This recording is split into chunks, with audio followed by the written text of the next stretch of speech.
Marriage is a collaboration between two people. That's how I view it.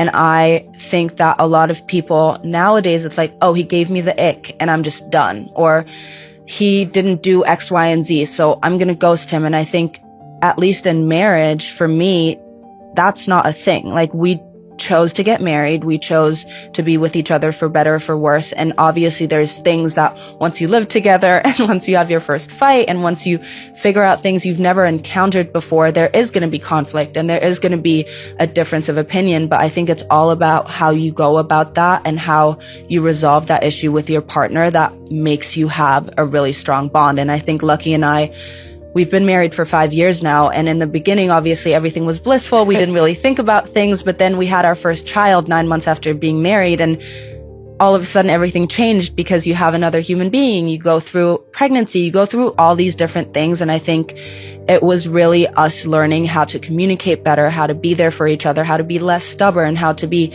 more loving and compassionate, and I think compassion is such an important and vital part of at least our marriage. And I think that's something that we had to kind of learn to have. Not that we've always been compassionate people and loving people, but when you get hurt or you have emotions or feel anger or rage or whatever, it's hard to be compassionate towards the other person. But we've both learned that even though we can still have our own emotions, I can still be angry at Lucky and be compassionate towards how he's feeling for that situation and want to find a resolution. That doesn't mean I can't be angry or feel my feelings.